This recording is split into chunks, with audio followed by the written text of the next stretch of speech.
सत श्री अकाल, तुसीं देख रहे हो दैनिक सवेरा टीवी। ट्रांसपोर्ट मंत्री राजा वड़िंग ने कैप्टन अमरिंदर सिंह ते बोलिया तिखा हमला। उन्होंने कहा कि कैप्टन दा ते बीजेपी दे गठजोड़ दा पार्टी नूं कांग्रेस पार्टी नूं पहलां ही पता लग गया सी अते इसे कारण उन्हां नूं सीएम दे अहुदे तो हटाया गया।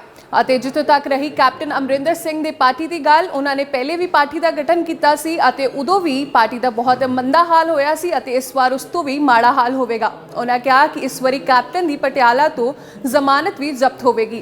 तुसी भी सुनो राजा वड़िंग दा बयान। लोग ये महसूस कर रहे हैं कि साडी हुण जिहड़ी आम लोगों की सरकार बनी है और साडे मसले हल होणगे और मैनू लगदा कि उम्मीद है कि 2017 तो वध सीटां असीं इस वारी कांग्रेस पार्टी जितेगी। ये कोई नवी चीज़ थोड़ी है कि वो मिल के करनगे, अज मिल लैण कल मिल लैण परसों अलायंस कर लैण। तो जो सरकार सी उदों ही पता सी, जो चीफ मिनिस्टर सी उदों ही पता सी कि RSS ते बीजेपी नाल मिलिया होया अमरिंदर सिंह। एक बार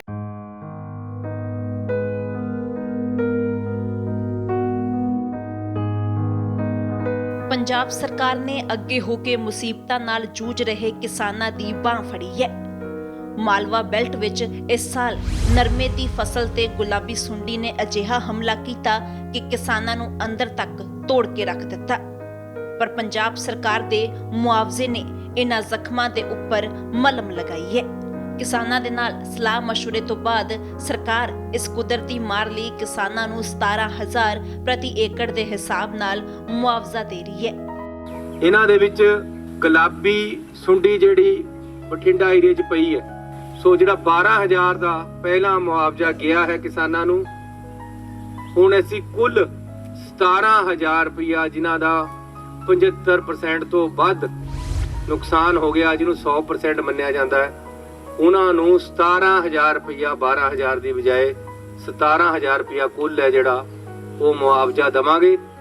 ਤੇ ਨਾਲ ਨਾਲ ਜਿਹੜਾ ਮਜ਼ਦੂਰ ਨਰਮੇ ਨੂੰ ਚੁਗਦਾ ਹੈ ਉਹਨਾਂ ਨੂੰ ਵੀ 10% ਮੁਆਵਜ਼ਾ ਜਿਹੜਾ ਸਰਕਾਰ ਦੇਗੀ, ਜਿਹੜਾ ਕਿ ਅਸੀਂ ਡੀਸੀਆਂ ਦੇ ਦਫ਼ਤਰਾਂ ਦੇ ਵਿੱਚ ਪੈਸੇ ਭੇਜ ਦਿੱਤੇ। ਇਸ ਵੱਡੇ ਮਸਲੇ ਦੇ ਹੱਲ ਤੋਂ ਬਾਅਦ ਕਿਸਾਨਾਂ ਦੇ ਚਿਹਰੇ ਖਿੜੇ ਹੋਏ ਨੇ। ਪੰਜਾਬ ਸਰਕਾਰ ਕਿਸਾਨਾਂ ਦੀ ਹਿਤੈਸ਼ੀ ਸਰਕਾਰ। ਇਹਨਾਂ ਨੇ ਪਹਿਲਾਂ ਵੀ ਪਾਰਟੀ ਬਣਾਈ ਸੀ, ਪਹਿਲਾਂ ਵੀ ਇੱਕ ਵਾਰੀ ਪਾਰਟੀ ਬਣਾਈ ਸੀ ਔਰ ਉਸ ਵੇਲੇ ਜੋ ਹਾਲਾਤ ਹੋਏ ਸਨ, ਮੈਨੂੰ ਲੱਗਦਾ ਉਦੋਂ ਵੀ ਬੱਤਰ ਹਾਲਾਤ ਹੋਣਗੇ। ਉਦੋਂ ਤਾਂ ਲੋਕਾਂ ਨੂੰ ਭੁਲੇਖਾ ਸੀ ਕਿ ਅਗਰ ਇਹ ਚੀਫ ਮਿਨਿਸਟਰ ਬਣ ਜਾਏਗਾ ਤਾਂ ਸ਼ਾਇਦ ਨया ਇਨਕਲਾਬ ਖੜਾ ਹੋਏਗਾ, ਨਵੀਂ ਗੱਲ ਹੋਏਗੀ ਪਟਿਆਲੇ ਦੀ। ਅੱਜ ਪਟਿਆਲੇ ਦੀ ਸੀਟ ਜਿੰਨੀ ਮੁਸ਼ਕਿਲ ਹੋ ਜਾਏਗੀ ਕੈਪਟਨ ਅਮਰਿੰਦਰ ਸਿੰਘ ਨੂੰ, ਉੱਥੇ ਵੀ ਜ਼ਮਾਨਤਾਂ ਜ਼ਬਤ, ਜੋ ਪੁਰਾਣਾ ਇਤਿਹਾਸ ਸੀ ਉਦੋਂ ਮਾੜੇ ਹਾਲਾਤ ਹੋਣ। ਸਤਿ ਸ਼੍ਰੀ ਅਕਾਲ ਜੀ, ਦੈਨਿਕ ਸਵੇਰਾ ਟੀਵੀ ਦੇਖ ਰਹੇ ਹੋ ਤੁਸੀਂ। ਮੈਂ ਹਾਂ ਵਿਨੀਤ ਕਪੂਰ ਔਰ ਤੁਹਾਨੂੰ ਕਾਂਗਰਸ ਭਵਨ ਦੀਆਂ ਲਗਾਤਾਰ ਤਸਵੀਰਾਂ ਦਿਖਾ ਰਹੇ ਹਾਂ। ਜਿਸ ਢੰਗ ਦੇ ਨਾਲ ਪਿਛਲੇ 2 ਦਿਨਾਂ ਤੋਂ ਇੱਥੇ ਬੈਠਕਾਂ ਦਾ ਸਿਲਸਿਲਾ ਜਾਰੀ ਹੈ। ਅੱਜ ਸਕਰੀਨਿੰਗ ਕਮੇਟੀ ਦੀ ਜਿਹੜੀ ਬੈਠਕ ਹੈ ਉਹਦਾ ਦੂਜਾ ਦਿਨ ਹੈ। ਜਿਸ ਢੰਗ ਦੇ ਨਾਲ ਸਕਰੀਨਿੰਗ ਕਮੇਟੀ ਦੀ ਬੈਠਕ ਜਿਹੜੀ ਹੈ ਅਜੇ ਮਾਕਨ ਦੀ ਚੇਅਰਮੈਨੀ ਹੇਠ ਹੁੰਦੀ ਹੋਈ ਨਜ਼ਰ ਆ ਰਹੀ ਹੈ। ਔਰ ਤਸਵੀਰਾਂ ਤੁਹਾਨੂੰ ਦਿਖਾ ਦਿੰਦੇ ਹਾਂ ਜਿਸ ਢੰਗ ਦੇ ਨਾਲ ਆਗੂ ਜਿਹੜੇ ਨੇ ਇਸ ਬੈਠਕ ਦਾ ਹਿੱਸਾ ਬਣਦੇ ਹੋਏ ਨਜ਼ਰ ਆ ਰਹੇ ਨੇ। ਔਰ ਜਦੋਂ ਆ ਬੈਠਕ ਖਤਮ ਹੁੰਦੀ ਹੈ ਤੇ ਆਗੂਆਂ ਨਾਲ ਗੱਲਬਾਤ ਵੀ ਹੁੰਦੀ ਹੈ, ਆਪਣੀ ਆਪਣੀ ਜਿਹੜੀ ਇਹਨਾਂ ਦੀ ਰਾਏ ਹੁੰਦੀ ਹੈ ਮੀਟਿੰਗ ਦੇ ਵਿੱਚ ਰੱਖ ਕੇ ਆਉਂਦੇ ਨੇ। ਇਹਨਾਂ ਤੋਂ ਵੇਰਵਾ ਵੀ ਲਿੱਤਾ ਜਾਂਦਾ ਇਹਨਾਂ ਦੇ ਹਲਕਿਆਂ ਨੂੰ ਲੈ ਕੇ। ਔਰ ਅਮਰਿੰਦਰ ਸਿੰਘ ਰਾਜਾ ਵੜਿੰਗ ਜਿਹੜੇ ਨੇ ਉਹ ਬੈਠਕ ਦਾ ਹਿੱਸਾ ਬਣੇ ਨੇ। ਬਾਹਰ ਜਿਹੜੇ ਉਹਨਾਂ ਦੇ ਸਪੋਰਟਰ ਹੈ ਉਹਨਾਂ ਨੂੰ ਵੀ ਮਿਲ ਕੇ ਉਹ ਬਾਹਰ ਆ ਰਹੇ ਨੇ, ਗੱਲਬਾਤ ਕਰਨ ਦੀ ਕੋਸ਼ਿਸ਼ ਕਰਾਂਗੇ। ਵੜਿੰਗ ਸਾਹਿਬ, ਇੱਕ ਹੋਰ ਵੱਡੀ ਬੈਠਕ ਸਕਰੀਨਿੰਗ ਕਮੇਟੀ ਦੀ, ਕਿਹੜੇ ਮਸਲਿਆਂ ਤੇ ਬੈਠਕ ਦੇ ਵਿੱਚ ਚਰਚਾ ਹੋਈ ਹੈ, ਥੋੜਾ ਵੇਰਵਾ ਦੇ ਦਿਓ ਇਸ ਦਾ। अलग-अलग विचार किया गया कि किस तरह कौन कित्थे किद्दां लड़ने चाहिए है। कुछ सलाहां सीगियां, उन्होंने पूछा कि किद्दां असीं कैंपेन नूं लैके जाना है, किद्दां किहड़े कैंडीडेट की क्राइटेरिया फॉलो करने चाहिए है। सो ये तमाम मुद्दों ते चर्चा हुई। ਲੋਕਾਂ ਦੇ ਵਿੱਚ ਵਿਚਰਨਾ ਤੁਸੀਂ ਸ਼ੁਰੂ ਕਰ ਦਿਆ, ਕੀ ਤਸਵੀਰ ਸਾਹਮਣੇ ਆ ਰਹੀ ਹੈ? ਲੋਕਾਂ ਦੇ ਵਿੱਚ ਜਦੋਂ ਜਾ ਰਹੇ ਆ, ਜਿਸ ਤਰ੍ਹਾਂ ਦਾ ਉਤਸ਼ਾਹ, ਮੇਰਾ ਖਿਆਲ 2017 ਨਾਲੋਂ ਵੀ ਵੱਡਾ ਹੁੰਗਾਰਾ ਜਿਹੜਾ ਮਿਲਣ ਦੀ ਆਸ ਹੈ ਸਾਨੂੰ। ਲੋਕਾਂ ਦਾ ਬਹੁਤ ਵੱਡੀਆਂ ਰੈਲੀਜ਼ ਹੋ ਰਹੀਆਂ, ਭਰਮਾ ਹੁੰਗਾਰਾ ਮਿਲ ਰਿਹਾ, ਪਿਆਰ ਮਿਲ ਰਿਹਾ। ਲੋਕ ਇਹ ਮਹਿਸੂਸ ਕਰ ਰਹੇ ਕਿ ਸਾਡੀ ਹੁਣ ਜਿਹੜੀ ਆਮ ਲੋਕਾਂ ਦੀ ਸਰਕਾਰ ਬਣੀ ਹੈ ਔਰ ਸਾਡੇ ਮਸਲੇ ਹੱਲ ਹੋਣਗੇ ਔਰ ਮੈਨੂੰ ਲੱਗਦਾ ਕਿ ਉਮੀਦ ਹੈ ਕਿ 2017 ਤੋਂ ਵੱਧ ਸੀਟਾਂ ਅਸੀਂ ਇਸ ਵਾਰੀ ਕਾਂਗਰਸ ਪਾਰਟੀ ਜਿੱਤੇਗੀ। ਵੜਿੰਗ ਸਾਹਿਬ, ਕੈਪਟਨ ਅਮਰਿੰਦਰ ਸਿੰਘ ਜਿਹੜੇ ਨੇ ਕੱਲ ਬੀਜੇਪੀ ਆਗੂਆਂ ਨੂੰ ਮਿਲੇ ਨੇ ਔਰ ਸਿੱਧੇ ਤੌਰ ਤੇ ਕਹਿ ਰਹੇ ਨੇ ਕਿ ਜੁਆਇੰਟ ਕਾਨਫਰੰਸ ਕਰਾਂਗੇ ਔਰ ਸੀਟ ਸ਼ੇਅਰਿੰਗ ਕਰਕੇ ਅਸੀਂ ਇਕੱਠੇ ਚੋਣ ਲੜਾਂਗੇ। ਇਹ ਕੌਣ ਦੀ ਗੱਲ ਹੈ? ਇਹ ਤਾਂ ਜਿਸ ਦਿਨ ਦੇ captain Amarinder Singh chief minister ਬਣੇ ਸੀ ਉਸ ਤੋਂ ਬਾਅਦ ਹੀ ਪਤਾ ਸੀ ਕਿ ਲਾਸਟ ਮੂਮੈਂਟ ਤੇ ਇਸੇ ਕਰਕੇ ਉਹਨਾਂ ਨੂੰ ਉਤਾਰਿਆ ਗਿਆ, ਜਿਹੜਾ ਉਹ ਕਹਿੰਦੇ ਕਿ ਮੈਨੂੰ ਜਲਾਲਤ ਦਿੱਤੀ, ਜ਼ਲੀਲ ਕਰਕੇ ਉਤਾਰਿਆ ਗਿਆ। ਇਹ ਸਾਨੂੰ ਇਲਮ ਸੀਗਾ 2 ਸਾਲਾਂ ਬਾਅਦ ਇਲਮ ਹੋ ਗਿਆ ਸੀ ਕਿ ਕੈਪਟਨ ਅਮਰਿੰਦਰ ਸਿੰਘ ਬੀਜੇਪੀ ਨਾਲ ਲਾਸਟ ਜਦੋਂ ਅੰਦੋਲਨ ਚੱਲਿਆ ਕਿ ਮਿਲ ਕੇ ਸਰਕਾਰ ਬਣਾਉਣ ਦੀ ਕੋਸ਼ਿਸ਼ ਕਰੇਗਾ। ਸਾਨੂੰ ਇਹ ਵੀ ਸੀ ਕਿ ਵਿੱਚੋਂ ਛੱਡ ਕੇ ਹੀ ਨਾ ਚਲਾ ਜਾਵੇ, ਉਸ ਵੇਲੇ ਵੀ ਇਹ ਸੀਗਾ, ਇਹ ਕਹਾਣੀ ਸੀ। ਪਰ ਅਸੀਂ ਉਸ ਗੱਲ ਨੂੰ ਦੇਖਦੇ ਮੱਦੇਨਜ਼ਰ ਰੱਖਦੇ ਸਾਡਾ ਫੈਸਲਾ ਤਾਂ ਥੋੜਾ ਲੇਟ ਆਇਆ। ਲੇਕਿਨ ਇਹ ਕੋਈ ਨਵੀਂ ਚੀਜ਼ ਥੋੜੀ ਹੈ ਕਿ ਉਹ ਮਿਲ ਕੇ ਕਰਨਗੇ, ਅੱਜ ਮਿਲ ਲੈਣ, ਕੱਲ ਮਿਲ ਲੈਣ, ਪਰਸੋਂ ਅਲਾਈਅੰਸ ਕਰ ਲੈਣ। ਇਹ ਤਾਂ ਜਦੋਂ ਸਰਕਾਰ ਸੀ ਉਦੋਂ ਹੀ ਪਤਾ ਸੀ, ਜਦੋਂ ਚੀਫ ਮਿਨਿਸਟਰ ਸੀ ਉਦੋਂ ਹੀ ਪਤਾ ਸੀ ਕਿ ਆਰਐਸਐਸ ਤੇ ਬੀਜੇਪੀ ਨਾਲ ਮਿਲਿਆ ਹੋਇਆ Amarinder Singh. I don't think so. ਜੋ ਹਾਲਾਤ ਇੱਕ ਵਾਰੀ ਇਹਨਾਂ ਨੇ ਪਹਿਲਾਂ ਵੀ ਪਾਰਟੀ ਬਣਾਈ ਸੀ, ਪਹਿਲਾਂ ਵੀ ਇੱਕ ਵਾਰੀ ਪਾਰਟੀ ਬਣਾਈ ਸੀ, ਔਰ ਉਸ ਵੇਲੇ ਜੋ ਹਾਲਾਤ ਹੋਏ ਸਨ ਮੈਨੂੰ ਲੱਗਦਾ ਉਦੋਂ ਵੀ ਬੱਤਰ ਹਾਲਾਤ ਹੋਣਗੇ, ਕਿਉਂਕਿ ਉਦੋਂ ਤਾਂ ਲੋਕਾਂ ਨੂੰ ਭੁਲੇਖਾ ਸੀ ਕਿ ਅਗਰ ਇਹ ਚੀਫ ਮਿਨਿਸਟਰ ਬਣ ਜਾਏਗਾ ਤਾਂ ਸ਼ਾਇਦ ਨया ਇਨਕਲਾਬ ਖੜਾ ਹੋਏਗਾ, ਨਵੀਂ ਗੱਲ ਹੋਏਗੀ ਪਟਿਆਲੇ ਦੀ। ਅੱਜ ਪਟਿਆਲੇ ਦੀ ਸੀਟ ਜਿੰਨੀ ਮੁਸ਼ਕਿਲ ਹੋ ਜਾਏਗੀ ਕੈਪਟਨ ਅਮਰਿੰਦਰ ਸਿੰਘ ਨੂੰ, ਉੱਥੇ ਵੀ ਜ਼ਮਾਨਤਾਂ ਜ਼ਬਤ, ਜੋ ਪੁਰਾਣਾ ਇਤਿਹਾਸ ਸੀ ਉਦੋਂ ਮਾੜੇ ਹਾਲਾਤ ਹੋਣਗੇ। ਤੁਹਾਡੀ ਸਰਕਾਰ ਨੂੰ ਟਵੀਟ ਰਾਹੀਂ ਹਜੇ ਵੀ ਨਸੀਹਤਾਂ ਦੇ ਰਹੇ ਨੇ, ਕਹਿ ਰਹੇ ਨੇ ਸੀਐਮ ਸਾਹਿਬ ਨੂੰ ਕਿ ਭੰਗੜੇ ਪਾਣੇ ਬੰਦ ਕਰ ਦਿਓ। ਬਾਰਡਰ ਪਾਰ ਤੋਂ ਕੈਪਟਨ ਅਮਰਿੰਦਰ ਸਿੰਘ ਟਵੀਟ ਰਾਹੀਂ ਕਹਿ ਰਹੇ ਨੇ ਕਿ ਭੰਗੜੇ ਪਾਣੇ ਬੰਦ ਕਰ ਦਿਓ, ਬਾਰਡਰ ਪਾਰ ਤੋਂ ਡਰੋਨ ਆ ਰਹੇ ਨੇ, ਬਾਰਡਰ ਦੀ ਸੁਰੱਖਿਆ ਨੂੰ ਸੁਨਿਸ਼ਚਿਤ ਕਰੋ। ਹੋਮ ਮਿਨਿਸਟਰ ਨੂੰ ਲੈ ਕੇ ਵੀ ਪਹਿਲਾਂ ਬਾਰਡਰ ਪਾਰ ਤੋਂ ਬੰਦੇ ਆਉਂਦੇ ਹੁੰਦੇ ਸੀ, ਜੇ ਉਹਨਾਂ ਤੋਂ ਨਹੀਂ ਖਤਰਾ ਹੋਇਆ ਪੰਜਾਬ ਨੂੰ, ਤੇ ਹੁਣ ਡਰੋਨਾਂ ਤੋਂ ਨਹੀਂ ਕੋਈ ਗੱਲ ਹੋਣ ਲੱਗੀ। ਬਾਕੀ ਗੱਲ ਹੁਣ ਭੰਗੜਾ ਪਾਉਣਾ ਚੰਗੀ ਗੱਲ ਹੈ, ਕਿਸੇ ਜਨਤਾ 'ਚ ਜਾ ਕੇ ਬੰਦਾ ਭੰਗੜਾ ਤਾਂ ਪਾ ਰਿਹਾ ਨਾ। ਤੁਸੀਂ ਤਾਂ ਅੰਦਰ ਹੀ ਬੈਠੇ ਰਹੇ, ਭੰਗੜਾ ਵੀ ਨਹੀਂ ਪਾਇਆ, ਕਿਸੇ ਦੀ ਗੱਲ ਵੀ ਨਹੀਂ ਸੁਣੀ, ਕਿਸੇ ਦੀ ਚੀਕ ਵੀ ਨਹੀਂ ਸੁਣੀ, ਦੱਬਿਆਂ ਕੁਚਲਿਆਂ ਦੀ ਜਿਹੜੇ ਆਵਾਜ਼ਾਂ ਮਾਰਦੇ ਰਹੇ, ਜਿਹੜੇ ਕਹਿੰਦੇ ਰਹੇ ਕਿ ਕਿੱਥੇ ਹੈ ਕੈਪਟਨ, ਕਿੱਥੇ ਕੈਪਟਨ ਜਿਹੜਾ ਸਹੁੰ ਖਾ ਕੇ ਸਾਡੇ ਹੱਕਾਂ ਦੀ ਰਾਖੀ ਕਰਨੀ ਸੀ, ਉਸ ਸਵਾਂ ਜਾ ਕੇ ਬੈਠ ਗਿਆ। ਸੋ ਮੈਂ ਸਮਝਦਾ ਕਿ ਚੰਨੀ ਸਾਹਿਬ ਕਿਤੇ ਭੰਗੜਾ ਪਾਉਣਗੇ, ਕਿਤੇ ਜਾਣਗੇ ਤਾਂ ਜਾਂ ਕੋਈ ਸਿੱਧੂ ਸਾਹਿਬ ਜਾਣਗੇ, ਕਿਸੇ ਦੀ ਗੱਲ ਤਾਂ ਸੁਣੀ ਜਾਏਗੀ। ਜਦੋਂ ਲੋਕਾਂ 'ਚ ਜਾਵਾਂਗੇ ਕਿਸੇ ਦੀ ਗੱਲ ਤਾਂ ਕਰਕੇ ਹੀ ਆਉਣਗੇ, ਭੰਗੜਾ ਪਾ ਕੇ ਭੰਗੜਾ ਵਾਲਿਆਂ ਦੀ ਗੱਲ ਕਰਕੇ ਆਉਣਗੇ, ਜੇ ਹੋਰ ਨਹੀਂ ਤਾਂ ਕਿ ਸਿਸਵਾ ਬੈਠ ਕੇ ਉੱਥੇ ਹੀ ਡਿਨਰ ਲੰਚ ਤੇ ਡਰੋਨ ਦੀ ਥਾਂ ਤੇ ਸਮਝੋ ਤੁਸੀਂ ਮੈਂ ਜੋ ਕਹਿਣਾ ਚਾਹੁੰਦਾ। ਵੜਿੰਗ ਸਾਹਿਬ, ਗੁਰਨਾਮ ਸਿੰਘ ਚਟੂਨੀ ਅੱਜ ਪਾਰਟੀ ਬਣਾਉਂਦੇ ਨਜ਼ਰ ਆਏ ਨੇ, ਸੰਯੁਕਤ ਸੰਘਰਸ਼ ਪਾਰਟੀ ਦੇ ਨਾਲ ਬਣਾ ਲੈਣੀ ਚਾਹੀਦੀ ਹੈ, ਵੀ ਕੋਈ ਕਸਰ ਛੱਡਣੀ ਨਹੀਂ ਚਾਹੀਦੀ। ਅਸਲ ਵਿੱਚ ਕਈ ਲੋਕਾਂ ਨੂੰ ਸ਼ੌਂਕ ਹੈ ਵੀ ਅਸੀਂ ਲੋਕ ਸੇਵਾ ਦੇ ਬਹਾਨੇ ਰਾਜਨੀਤੀ ਚ ਆਉਣਾ ਚਾਹੁੰਦੇ। ਮੈਂ ਤਾਂ ਕਹਿੰਦਾ ਇਹ ਕਲੀਅਰ ਕੱਟ ਏਜੰਡਾ ਹੋਣਾ ਚਾਹੀਦਾ ਕਿ ਅਸੀਂ ਰਾਜਨੀਤੀ ਕਰਨ ਵਾਸਤੇ ਆਏ ਹਾਂ, ਸੇਵਾ ਦੀ ਗੱਲ ਨਾ ਕਰਨ, ਰਾਜਨੀਤੀ ਦੀ ਗੱਲ ਕਰਨ। ਸਾਨੂੰ ਤਾਂ ਉਹ ਕਹਿੰਦੇ ਕਿ ਇਹ ਰਾਜਨੀਤੀ ਕਰਦੇ ਹੈ, ਆਪ ਕਹਿੰਦੇ ਕਿ ਅਸੀਂ ਸੇਵਾ ਕਰਦੇ ਹਾਂ। ਸੋ ਸੇਵਾ ਸੂਆ ਦਾ ਮੋਟਿਵ ਜਿਹੜਾ ਹੈਗਾ ਉਹ ਪਤਾ ਲੱਗ ਰਿਹਾ ਹੈ। ਚਟੂਨੀ ਸਾਹਿਬ ਨੂੰ ਕਾਫੀ ਦੇਰ ਤੋਂ ਇੰਤਜ਼ਾਰ ਸੀ ਸਰਕਾਰ ਉਹ ਬਣਾਉਣ ਦਾ, ਆਪਾਂ ਪਾਰਟੀ, ਤੇ ਚੰਗੀ ਗੱਲ ਹੈ, ਮੈਂ ਵਧਾਈ ਦੇਣੀ ਚਾਹੁੰਦਾ ਉਹਨਾਂ ਨੂੰ, ਉਹ ਵੀ ਆਪਦਾ ਚਾਲ ਲਾ ਲੈਣ। ਵੜਿੰਗ ਸਾਹਿਬ, ਕਿਸਾਨੀ ਸੰਘਰਸ਼ ਨਾਲ ਜੁੜੇ ਕਈ ਲੋਕ ਨੇ ਜਿਹੜੇ ਪਾਰਟੀਆਂ ਬਣਾ ਰਹੇ ਨੇ, ਮੰਚ ਬਣਾ ਰਹੇ ਨੇ। ਬੱਬੂ ਮਾਨ ਸਾਹਿਬ ਨੇ ਵੀ ਉਸ ਦਿਨ ਮੰਚ ਬਣਾਇਆ, ਹੋਰ ਵੀ ਕਈ ਆਗੂਆਂ ਦੀ ਗੱਲਬਾਤ ਕੀਤੀ ਜਾ ਰਹੀ ਹੈ ਕਿ ਇਹ ਵੀ ਰਾਜਨੀਤੀ ਦਾ ਹਿੱਸਾ ਬਣਨਗੇ। ਕਿੱਦਾਂ ਦੇਖਦੇ ਹੋ?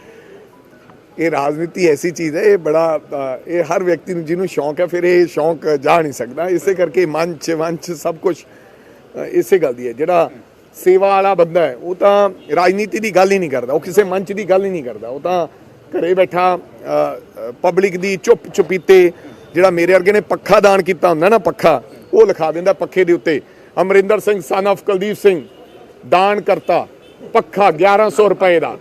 ਤੇ ਜਿਹਨੇ ਸੇਵਾ ਕਰਨੀ ਹੈ ਉਹ ਤਾਂ ਘਰੇ ਬੈਠਾ ਆਰਾਮ ਨਾਲ, ਕਈ ਟਰੱਕਾਂ ਦੇ ਟਰੱਕ ਭਰ ਕੇ ਗੁਰਦੁਆਰਿਆਂ ਛੱਡ ਜਾਂਦੇ ਆ, ਚਾਬੀਆਂ ਛੱਡ ਜਾਂਦੇ ਆ, 5-5 7-7 ਕਰੋੜ ਰੁਪਇਆ ਪਾ ਦਿੰਦੇ। ਉਹ ਕਹਿੰਦੇ ਸਾਡਾ ਨਾਮ ਵੀ ਨਾ ਲਿਖਿਓ। ਸੋ ਉਹ ਸੇਵਾ ਹੈ।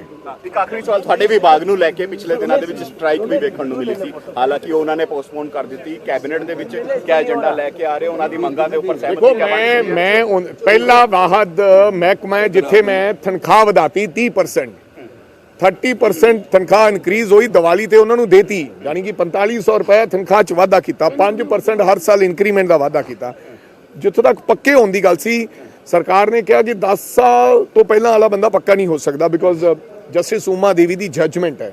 ਮੈਂ ਉਹ ਜੱਜਮੈਂਟ ਪਾਸੇ ਰੱਖ ਕੇ, ਕਿਉਂਕਿ ਬੋਰਡ ਤੇ ਕਾਰਪੋਰੇਸ਼ਨ ਸਾਡੀਆਂ ਇਸ ਤੋਂ ਲਾਂਭੇ ਰੱਖੀਆਂ ਗਈਆਂ, ਤੇ ਮੈਂ ਇੱਕ ਫਾਈਲ ਤਿਆਰ ਕੀਤੀ ਹੈ ਕਿ ਕਿਉਂ ਨਾ ਪੀਆਰਟੀਸੀ ਦੇ ਮੁਲਾਜ਼ਮਾਂ ਨੂੰ ਤੇ ਪਨਬਸ ਦੇ ਮੁਲਾਜ਼ਮਾਂ ਨੂੰ ਪੱਕਾ ਕਰ ਦਿੱਤਾ ਜਾਵੇ, ਕਿਉਂਕਿ ਮੈਂ ਵੀ ਚਾਹੁੰਦਾ ਕਿ ਵਿਚਾਰੇ ਬੜੇ ਚਿਰਾਂ ਤੋਂ ਸੰਘਰਸ਼ ਕਰ ਰਹੇ ਨੇ। ਹਾਲਾਂਕਿ ਟਰਮ ਐਂਡ ਕੰਡੀਸ਼ਨ ਪੂਰੀਆਂ ਕਈ ਨਹੀਂ ਕਰਦੇ, ਪਰ ਮੇਰੇ ਨਿਓ ਤਜਵੀਜ਼ ਹੈ ਸਰਕਾਰ ਨੂੰ, ਮੈਂ 100% ਉਹਨਾਂ ਦਾ, ਕਿਉਂਕਿ ਉਹਨਾਂ ਨੇ ਬਿਨਾਂ ਸ਼ਰਤ ਤੋਂ, ਮੈਂ ਉਹਨਾਂ ਨੂੰ ਕਿਹਾ ਸੀ, ਉਹਨਾਂ ਨੇ 7 ਦਿਨ ਸਟ੍ਰਾਈਕ ਕਰਤੀ, ਮੈਂ ਕਿਹਾ ਬਿਲਕੁਲ ਨਹੀਂ ਆਵਾਂਗਾ, ਬਿਨਾਂ ਸ਼ਰਤ ਤੋਂ ਤੁਸੀਂ ਆਪਦੀ ਸਟ੍ਰਾਈਕ ਚੱਕੋ, ਫਿਰ ਮੈਂ ਕੋਈ ਗੱਲ ਕਰਾਂਗਾ। ਜੇ ਮੈਨੂੰ ਇਦਾਂ ਕਰੋਗੇ ਤਾਂ ਕੱਲ ਨੂੰ ਕੋਡ ਆਫ ਕੰਡਕਟ ਲੱਗ ਜਾਊਗਾ, ਮੈਂ ਡਰਾਂਗਾ ਨਹੀਂ, ਤੁਹਾਡਾ ਕੰਮ ਨਹੀਂ ਹੋਏਗਾ।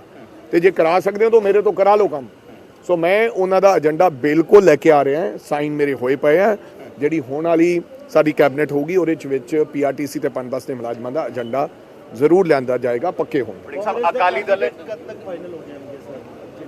ਭਾਈ ਇਹ ਤਾਂ ਹੁਣ ਸਕਰੀਨਿੰਗ ਕਮੇਟੀ ਆ ਕੇ ਬੈਠ ਗਈ, ਪਹਿਲਾਂ ਦਿੱਲੀ ਬੈਠਦਿਆਂ ਕਰਦੀ ਸੀ, ਹੁਣ ਅੱਜ ਇੱਥੇ ਬੈਠੀ ਅਜੇ ਮਾਖਨ ਜੀ, ਕ੍ਰਿਸ਼ਨਾ ਐਲਵੇਰੋ ਤੇ ਚੰਦਨ ਜੀ, ਜਿਸ ਤਰ੍ਹਾਂ ਹਰੀਸ਼ ਚੌਧਰੀ ਜੀ ਲੱਗੇ ਹੋਏ, ਮੈਨੂੰ ਤਾਂ ਲੱਗਦਾ ਕਿ ਜਲਦੀ ਇਹਨਾਂ ਦਾ ਸਭ ਕੁਝ ਤੈਅ ਆ, ਪਟਾਕੇ ਪਾ ਦੇਣਗੇ। ਵੜਿੰਗ ਸਾਹਿਬ ਅਕਾਲੀ ਦਲ ਨੇ ਫਿਰ ਤੋਂ ਸਵਾਲ ਚੁੱਕੇ ਨੇ ਨਵੇਂ ਡੀਜੀਪੀ ਦੀ ਨਿਯੁਕਤੀ ਨੂੰ ਲੈ ਕੇ। ਉਹ ਕਹਿੰਦੇ ਇੱਕ ਵਾਰ ਫਿਰ ਡੀਜੀਪੀ ਅਕਾਲੀ ਦਲ ਦੀ ਕੋਈ ਗੱਲ ਨਹੀਂ ਰਹੀ ਹੈ, ਅਕਾਲੀ ਦਲ ਦੀ ਕੋਈ ਗੱਲ ਨਹੀਂ ਰਹੀ ਹੈ, ਕਿਸੇ ਪ੍ਰਕਾਰ ਦਾ ਕੋਈ ਸਵਾਲ ਨਹੀਂ ਕਰ ਸਕਦਾ ਅਕਾਲੀ ਦਲ। ਨਵਾਂ ਡੀਜੀ ਲਾਉਣਾ, ਪੁਰਾਣਾ ਡੀਜੀ ਲਾਉਣਾ, ਹਵਲਦਾਰ ਬਦਲਣਾ, ਜਾਂ ਤੁਹਾਨੂੰ ਕਿਸੇ ਨੂੰ ਮੀਡੀਆ 'ਚ ਕੋਈ, ਉਹ ਸਾਡੀ ਸਰਕਾਰ ਦੀ ਮਰਜ਼ੀ ਹੈ, ਕਿਸੇ ਨੂੰ ਵੀ ਲਾ ਸਕਦੇ ਹਾਂ। ਕੋਈ ਜ਼ਰੂਰੀ ਨਹੀਂ ਕਿ ਇਹ ਕੇਵਲ ਇਹਨਾਂ ਨੂੰ ਡਰ ਸਤਾ ਰਿਹਾ ਵੀ ਉਹ ਨਵਾਂ ਲਾਤਾ ਤੇ ਸ਼ਾਇਦ ਸਾਨੂੰ ਫੜ ਹੀ ਨਾ ਲਵੇ। ਪਹਿਲਾਂ ਹੀ ਉਹੀ ਗੱਲਾਂ ਕਰ ਰਹੇ, ਪਹਿਲਾਂ ਇਹ ਕਹਿੰਦੇ ਸੀ ਵੀ ਸਾਨੂੰ ਫੜਨ ਦੀ ਤਿਆਰੀ ਹੋ ਸਕੇ, ਕਿਸੇ ਨੂੰ ਫੜਨ ਦੀ ਤਿਆਰੀ ਨਹੀਂ ਹੋ ਰਹੀ, ਕਿਸੇ ਨੂੰ ਫੜਿਆ ਨਹੀਂ ਜਾ ਰਿਹਾ। ਇਹ ਝੂਠਾ ਇਹ ਗੱਲ ਕਹਿ ਕੇ ਲੋਕਾਂ ਦੀ ਸਿੰਪਥੀ ਬਟੋਰਨਾ ਚਾਹੁੰਦੇ ਨੇ। ਮੈਨੂੰ ਨਹੀਂ ਲੱਗਦਾ ਕੋਈ ਸਰਕਾਰ ਦੀ ਐਸੀ ਮਨਸ਼ਾ ਕਿਸੇ ਨੂੰ ਫੜਨ ਦੀ, ਪਰ ਅਗਰ ਕੋਈ ਗਲਤੀ ਕਰੇਗਾ ਵੀ ਇਹ ਟੈਨੀ ਵੱਡੀ, ਚਾਹੇ ਰਾਜਾ ਵੜਿੰਗ ਹੈ, ਤੇ ਉਹ ਤਾਂ ਉਹਦੇ ਤੇ ਉਹਦਾ ਕੇਸ ਦਰਜ ਹੋਏਗਾ ਤਾਂ ਉਹ ਫੜਿਆ ਵੀ ਜਾ ਸਕਦਾ। ਬਿਲਕੁਲ, ਦੇਖੋ ਅਮਰਿੰਦਰ ਸਿੰਘ ਰਾਜਾ ਵੜਿੰਗ ਆਪਣੇ ਅੰਦਾਜ਼ ਦੇ ਵਿੱਚ ਅੱਜ ਹਰ ਇੱਕ ਸਵਾਲ ਦਾ ਜਵਾਬ ਦਿੰਦੇ ਨਜ਼ਰ ਆਏ ਨੇ। ਸਿੱਧੇ ਤੌਰ ਤੇ ਕਹਿੰਦੇ ਨਜ਼ਰ ਆਏ ਨੇ ਕਿ ਜੇਕਰ ਕੋਈ ਗਲਤੀ ਕਰੇਗਾ ਤੇ ਫਿਰ ਉਸ ਦੇ ਖਿਲਾਫ ਕਾਰਵਾਈ ਵੀ ਹੁੰਦੀ ਹੋਈ ਨਜ਼ਰ ਆਊਗੀ। ਕੈਮਰਾਮੈਨ ਆਨੰਦ ਦੇ ਨਾਲ ਵਿਨੀਤ ਕਪੂਰ, दैनिक सवेरा टीवी, चंडीगढ़। ਅਲੀਸ਼ਾ ਬੇਗਮ ਇੱਕ ਔਰਤ ਦਾ ਦੁੱਖ ਇੱਕ ਔਰਤ ਹੀ ਸਮਝ ਸਕਦੀ ਹੈ। ਰੂਹਾਨੀ ਅਤੇ ਕਾਲੀ ਸ਼ਕਤੀਆਂ ਦੀ ਮਾਲਕਨ, ਦੁਨੀਆ ਦਾ ਸਭ ਤੋਂ ਚਮਤਕਾਰੀ ਇਲਮ ਮੇਰੇ ਕੋਲ ਹੈ, ਮੇਰੇ ਕੀਤੇ ਨੂੰ ਕੋਈ ਕੱਟ ਨਹੀਂ ਸਕਦਾ। ਕਾਲਾ ਇਲਮ ਕਰਨਾ ਅਤੇ ਤੋੜਨਾ ਹਰ ਇੱਕ ਦੇ ਵੱਸ ਦੀ ਗੱਲ ਨਹੀਂ। ਪਰੇਸ਼ਾਨੀ ਜਿਵੇਂ ਲਵ ਮੈਰਿਜ, ਪਤੀ ਪਤਨੀ 'ਚ ਝਗੜਾ, ਸੌਤਨ ਦੁਸ਼ਮਣ ਤੋਂ ਛੁਟਕਾਰਾ, ਤਲਾਕ ਕੇਸ, ਬੁਰੇ ਸੁਪਨੇ, ਵਿਦੇਸ਼ ਯਾਤਰਾ, ਬੁਰੀ ਸੰਗਤ ਜਾਂ ਨਸ਼ਾ ਛੁਡਾਉਣਾ, ਬਿਮਾਰੀ 'ਚ ਦਵਾ ਨਾ ਲੱਗਣਾ। ਵਸ਼ੀਕਰਨ ਇੱਕ ਸੱਚਾਈ ਹੈ, ਵਸ਼ੀਕਰਨ ਕਰਵਾਓ, ਮਨ ਚਾਹਾ ਪਿਆਰ ਪਾਓ। ਕੀ ਤੁਹਾਡੀ ਕਿਸਮਤ 'ਚ ਲੋਟਰੀ ਦਾ ਯੋਗ ਹੈ ਜਾਂ ਨਹੀਂ? ਸੱਚਾਈ ਜਾਣੋ। ਲੋਟਰੀ ਨੰਬਰ ਪਾਓ, ਭਾਵੇਂ 649 ਹੋਵੇ ਜਾਂ ਲੋਟੋ ਮੈਕਸ। 11 ਘੰਟੇ 'ਚ ਕਰਵਾਓ ਹਰ ਪਰੇਸ਼ਾਨੀ ਦਾ ਹੱਲ ਘਰ ਬੈਠੇ। ਅਸ਼ਟਾਮ ਪੇਪਰ ਤੇ ਲਿਖ ਕੇ ਲਵੋ ਕੰਮ ਦੀ ਗਾਰੰਟੀ। ਜਾਂ ਕਹਿਣੇ ਤੋਂ ਬਾਹਰ तुरंत संपर्क करो, ਤੁਹਾਡੀ ਹਰ ਗੱਲ ਗੁਪਤ ਰੱਖੀ ਜਾਵੇਗੀ। ਅਲੀਸ਼ਾ ਬੇਗਮ।